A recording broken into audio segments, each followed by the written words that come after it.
আসসালামু আলাইকুম, আশা করি তোমরা সবাই ভালো আছো। বিগত ক্লাসে আমরা কার্তেশীয় এবং পোলার স্থানাঙ্ক সম্বন্ধে ধারণা পেয়েছিলাম এবং একটা থেকে আরেকটা কিভাবে কনভার্ট করা হয় সে ব্যাপারেও আমাদের একটা স্বচ্ছ ধারণা হয়েছিল। তো আজকে আমরা কিভাবে সমীকরণ প্রকাশ করা হয়, দ্যাট মিনস কার্তেশীয় সমীকরণ থেকে পোলার সমীকরণ বা পোলার সমীকরণ থেকে কার্তেশীয় সমীকরণে কিভাবে প্রকাশ করে সেটা শিখব।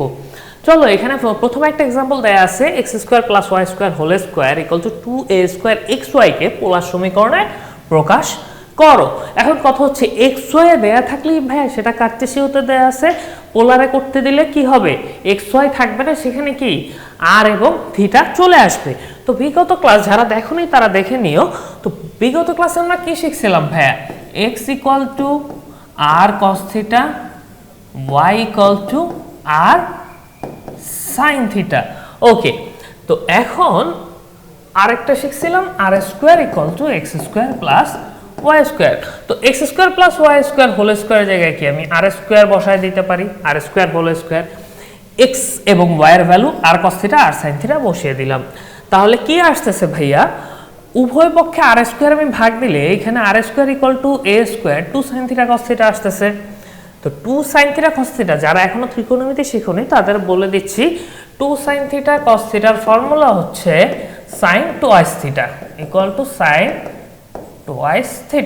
ওকে, তো এরপর হচ্ছে r = a sin θ কে একে কার্তেশীয় সমীকরণে প্রকাশ করতে হবে। তো ভাইয়া শুধু sin θ কিন্তু আমি করতে পারতেছি না, তাইলে আমার ফর্মুলায় কি ছিল, y = r sin θ, that means both সাইডে আমি r দ্বারা গুণ করব। তাহলে r² = ar sin θ, r² এর ভ্যালু বসায় দিলাম, r sin θ এর ভ্যালু বসায় দিলাম, তাহলে কি কার্তেশীয় সমীকরণে প্রকাশ হয়ে গেল। তোমরা এই এটার একটা স্ক্রিনশট নিয়ে রাখতে পারো, প্র্যাকটিস প্রবলেম যেগুলো আছে এগুলো সলভ করলে আশা করি এর বাইরে থেকে আমাদের কোনো সমস্যা পরীক্ষায় আসবে না। তো আমি এখান থেকে প্র্যাকটিস প্রবলেমে দুইটা ইম্পর্টেন্ট কোশ্চেন সলভ করে দিচ্ছি। 1 এর বি, 1 এর বি তে দেখো বলা হয়েছে x² - y² = a²। তাহলে এটা কি r² cos² θ - r² sin² θ = a²। তো r² কমন নিলে cos² θ - sin² θ = a²। এখন কথা হচ্ছে যে ভাইয়া আবারও বলতেছি যারা ত্রিকোণমিতি এখনো করনি তাদের জন্য cos² θ - sin² θ এর ফর্মুলা হচ্ছে cos 2θ = a²। তাহলে এটা আমরা প্রুফ করলাম। ওকে, তো এখন 2 এর বি নাম্বারটা আমরা করি। চলো, 2 এর B, r² sin twice θ 2a²। ওকে, তাইলে আমরা sin twice θ এর ফর্মুলা এর আগেই শিখেছি, 2 sin θ cos θ, এখানে 2a²। তাহলে 2 কাটাকাটি, r sin θ লিখতে পারি আলাদা করে এবং r cos θ আলাদা লিখতে পারি, তাহলে a²। আমি লিখতে পারি না ভাইয়া xy = a²। তো আশা করি বাকি সবগুলোই তোমরা পারবে। যদি কোনো প্রবলেম থাকে তোমরা কমেন্টে দিতে পারো, আমি পরবর্তীতে সলভ করে দিব। তো যদি এই ক্লাসটা বুঝো কার্তেশীয় থেকে পোলার এবং পোলার থেকে কার্তেশীয়তে সমীকরণের প্রকাশে খুব একটা প্রবলেম হবার কথা না। চলো, এবার আমরা শিখব দূরত্ব নির্ণয়। তো আমরা স্থানাঙ্ক জ্যামিতিতে সবাই এই ব্যাপারটা কিছু ধারণা পেয়েছিলাম, তারপর একবার একটু রিভাইজ দিই বা শর্টকাট ওয়েগুলো আমরা দেখাবো। দেখো, পি কিউ দুইটা বিন্দু হলে দুইটা বিন্দুর দূরত্ব √x1 - x2 whole square plus y1 - y2 whole square. এখন কোশ্চেন হচ্ছে ভাইয়া x1 y1 x2 y2 এগুলো তো মাঝে মাঝে প্লাস হয় মাইনাস হয়, দূরত্ব কখনো নেগেটিভ কেন হয় না? বাস্তবে দূরত্ব নেগেটিভ পসিবল না এবং ম্যাথমেটিক্যালিও এটা পসিবল না। এর কারণ হচ্ছে এই ভিতরের মানটা যদি নেগেটিভও আসে, বর্গ করলে কি সেটা পজিটিভ হয়, মাইনাসে মাইনাসে প্লাস। এই একই কারণে দূরত্ব কখনোই কি নেগেটিভ হয় না। ওকে, এটা আমরা সবাই জানি বা জেনে আসছি। এখন দেখো মজার ব্যাপার হচ্ছে অবজেক্টিভ অনেক সময় আসে আমরা ধরতে পারি না, পুরো ইকুয়েশন দিয়ে ক্যালকুলেশন করি। সেটা কি, দুইটা বিন্দুর একটু খেয়াল করো, ভুজ দুইটা সেম না, ভুজ দুইটা সেম। তো তাহলে এদের মধ্যবর্তী দূরত্ব কি, বি আর সি এর পার্থক্য হতে পারে। দেখো মডুলাস দেওয়া হয়েছে, এর কারণ কি দূরত্ব অলওয়েজ পজিটিভ। এখন এটা হইতে পারে b মাইনাস সি অথবা c মাইনাস বি, যেটাই হোক কোনো মান দেয়া থাকলে দুইটার পার্থক্য দেখবেন শুধুমাত্র পজিটিভ ভ্যালুটাই হচ্ছে এদের মধ্যবর্তী দূরত্ব। ঠিক একইভাবে পরবর্তীটায় দেখো ভাই কোটি দুইটা সেম দেওয়া আছে, তাহলে তাদের মধ্যবর্তী দূরত্ব কি? জাস্ট ভুজদ্বয়ের পার্থক্য। এই ধরনের ম্যাথ যদি পরীক্ষায় আসে আমাদের কিন্তু সেক্ষেত্রে পুরোপুরি সূত্রের ফর্মুলা ইউজ করতে হয় না, জাস্ট যোগ বিয়োগ করলেই আমরা করতে পারি। এগুলো স্মার্ট বা শর্টকাট ওয়েতে আমরা শিখব। আচ্ছা, এবার দেখো পোলার স্থানাঙ্ক p r1 θ1 q r2 θ2 দুইটা বিন্দু হলে উক্ত বিন্দুদ্বয়ের মধ্যবর্তী দূরত্বের ফর্মুলা দেয়া আছে √rn² + r2² - 2r1 r2 cos θ1 - θ2 দুই কোণের মধ্যবর্তী দূরত্ব। তো এখানেও দূরত্ব কখনোই কি ভাই ঋণাত্মক হবে না, কারণ cos θ এর ভ্যালু যাই হোক সেটা নেগেটিভ হয় না। এই দুইটার বর্গের সমষ্টি অলওয়েজ এটার থেকে বড় হবে। ওকে, তো এখানে দুইটা एग्जांपल দেওয়া আছে, এই দুইটা বিন্দুর মধ্যবর্তী দূরত্ব এই সূত্র বসানো হয়েছে এবং দুইটা পোলার স্থানাঙ্ক দেওয়া আছে তাদের মধ্যবর্তী দূরত্ব জাস্ট ফর্মুলা বসানো হয়েছে। আশা করি এই ধরনের প্রবলেমে আমাদের সমস্যা হবে না। চলো আমরা কিছু প্র্যাকটিস প্রবলেম দেখে আসি। এই পেজে তোমরা স্ক্রিনশট নিয়ে রাখতে পারো, প্র্যাকটিস প্রবলেম নিজেরা বাসায় সলভ করবে। জাস্ট দেখো ভাইয়া ফর্মুলা বসে চলে আসবে, আর কিচ্ছু না। আমরা ডিগ্রিতেও নিতে পারি বা ষাটমূলক পদ্ধতিতেও নিতে পারি, যার যেভাবে খুশি আমরা রেডিয়ান পদ্ধতিতেও ব্যবহার করতে পারবো। বাট জাস্ট ওই θ1 θ2 ফর্মুলাটা বসায় দেবো কার্তেশীয় থাকলে। এর পরের স্লাইডে যাই। দেখো এখানে বলা হয়েছে y অক্ষ ও 7 থেকে a5 বিন্দুর দূরত্ব সমান। চিত্রটা বুঝতে হবে, a5 বিন্দু কি এটা না, তাহলে আমি ধরো এখানে আঁকলাম। নরমালি কি এতটুকু দূরত্ব a আর এতটুকু দূরত্ব কি 5, তাই তো? তাহলে বলছে y অক্ষ থেকে a5 বিন্দুর দূরত্ব।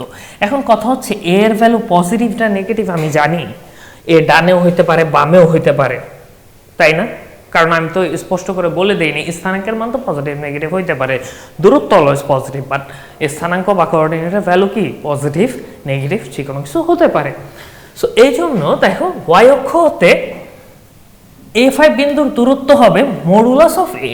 এখানে দেখো y অক্ষ হতে a5 বিন্দুর দূরত্ব, a5 বিন্দুর ভুজ equal to modulus of a, modulus দিতে হবে।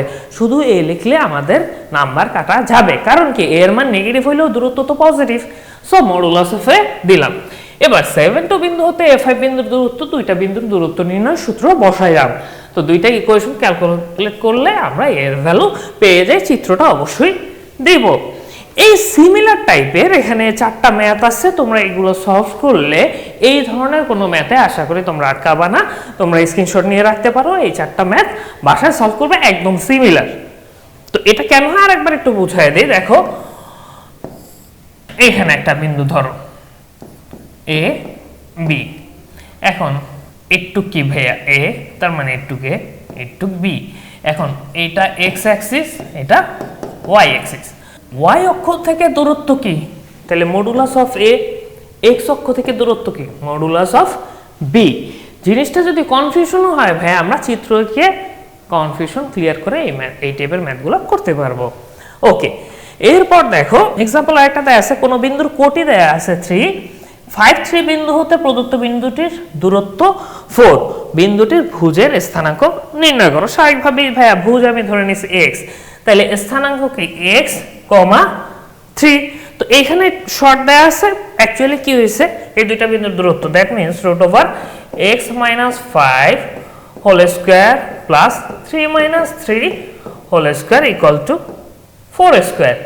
এখানে 3 - 3 দেয়া হয় না, কারণ কোটি আর এই বিন্দুর কোটি দুইটা সমান, তার মানে কি এটা 0 হয়ে যায়, এই কারণে এটা আর দেয়া হয়নি। দেন বর্গ করলে স্কয়ার চলে আসে। দেন সাধারণ করে দেখো x = 9 অথবা 1 দুইটা মান আসছে। তো সেম একটা যদি অবজেক্টিভে আসে তাইলে কি করব একটু খেয়াল করো ভাইয়া। অবজেক্টিভে যদি আসে কোটি দুইটা কি সেম না, বলছে কি 4 দূরত্ব একক, তাহলে 5 থেকে 4 যোগ করব বিয়োগ করব, 5 থেকে 4 যোগ করলে কত 9, 5 থেকে 4 বিয়োগ করলে কত 1, তাইলে 1,3 এবং 9,3 দুইটা বিন্দু থেকে কি 5 3 সেম দূরত্বে অবস্থান করে। খেয়াল করবা অবজেক্টিভে আসলে কিন্তু আমার এত ক্যালকুলেশনের দরকার নাই, জাস্ট প্লাস মাইনাস আর কিচ্ছু না। কি বলছে দূরত্বটা কত 4 একক, তাহলে 4 একবার যোগ করব 5 এর সাথে, 4 একবার বিয়োগ করব 5 এর সাথে। অবজেক্টিভে এভাবে করলে আমাদের অ্যানসারগুলো চলে আসবে। সেক্ষেত্রে আমাদের সময় খুব বেশি লাগবে না, কয়েক সেকেন্ডের মধ্যে এই ধরনের ম্যাথগুলো করতে পারবো। সিমিলার টাইপের ভাই প্র্যাকটিস প্রবলেম আছে, তোমরা এগুলা বাসায় চেষ্টা করবে, আশা করি সবগুলোই পারবা, সব সিমিলার নিয়ম। যেমন ধরো একটা ম্যাথ আমি করে দিচ্ছি, টু এর অবজেক্টিভটা আমি বুঝাই দিই, সাবজেক্টিভ তো পারবাই। অবজেক্টিভ কি হবে দেখো, পি বিন্দু হতে এ বি সি বিন্দু হতে, মানে অ্যাকচুয়ালি পি বিন্দু থেকে এ বি সি তিনটা বিন্দু সমদূরবর্তী হলে পি এর স্থানাঙ্ক নির্ণয় করো। এখানে চারটা অপশন দেয়া থাকবে, তো এইটা কারেক্ট কিভাবে বুঝবো? দেখো ভাইয়া, 5 থেকে 1 এর পার্থক্য কত? 4। 5 থেকে 9 এর পার্থক্য কত? 4। 5 থেকে 1 এর পার্থক্য কত? 4। একইভাবে কোটি 3 থেকে -1 এর পার্থক্য কত? 4। 3 থেকে 7 এর পার্থক্য কত? 4। 3 থেকে 7 এর পার্থক্য 4। তাহলে অ্যান্সার কি 5,3। যদি অবজেক্টিভে আসে জাস্ট যোগ বিয়োগের মাধ্যমে, সমদূরবর্তী লেখা থাকলে অবজেক্টিভে যদি আসে শুধুমাত্র যোগ বিয়োগের মাধ্যমেই আমরা অ্যান্সার বের করতে পারবো। আর ফর্মুলা বসিয়ে কিভাবে করতে হয় সেটা অলরেডি আমরা শিখেছি। এটা তোমরা একটা স্ক্রিনশট নিয়ে নিতে পারো, বাসায় ম্যাথগুলো তোমরা সলভ করবে। আরেকটা প্রবলেম হচ্ছে, দেখো একটা বৃত্তের কেন্দ্র 5,3 বিন্দুতে দেয়া আছে। এই ধরো এই বৃত্তের কেন্দ্র হচ্ছে 5,3 এবং এটার ব্যাসার্ধ দেয়া আছে 5, দ্যাট মিন্স কি এসি এর ভ্যালু 5। বৃত্তটির একটি জ্যা 3,2 বিন্দুতে, এটা হচ্ছে জ্যা ডি, তো এই এবি জ্যা ডি বিন্দুতে সমদ্বিখণ্ডিত হয়েছে। এখন এ বি এর দৈর্ঘ্য নির্ণয় করতে বলছে। প্রথমে দেখো এ সি ডি একটা সমকোণী ত্রিভুজ স্বাভাবিকভাবেই, ওকে। তো অতিভুজ দেয়া আছে, সি এবং ডি এর বিন্দুর স্থানাঙ্ক দেয়া আছে, তাহলে সি ডি এর দূরত্ব আমরা বের করে নিলাম। সি ডি এর দূরত্ব যদি বের করি তাইলে ভাইয়া কি পিথাগোরাসের সাহায্যে কি এডি এর মান বের করতে পারবো না? দেখো সি ডি এর মান আগে বের করে নিছি, পিথাগোরাসের সূত্র অ্যাপ্লাই করে এডি এর মান নিছি। যেহেতু ডি বিন্দু এ বি এর মধ্যবিন্দু বা সমদ্বিখণ্ডিত করছে, তাইলে 2 দ্বারা যদি এডি কে গুণ দিই তাইলে তো এবি পাচ্ছি, জাস্ট গুণ দিছি, হয়ে গেছে। আশা করি এই ম্যাথটাও তোমরা বুঝতে পারছো। সিমিলার টাইপের দুইটা প্র্যাকটিস প্রবলেম দেয়া আছে, তোমরা এই দুটো করে নিও। নেক্সট ক্লাসে আমরা অন্তর্বিভক্তিকরণ ও বহির্বিভক্তিকরণ কি, এগুলোর ম্যাথ কিভাবে, এই নিয়মের মধ্যে কিভাবে গাণিতিক সমস্যার সমাধান করতে হয়, এই ব্যাপারে বিস্তর আলোচনা করব।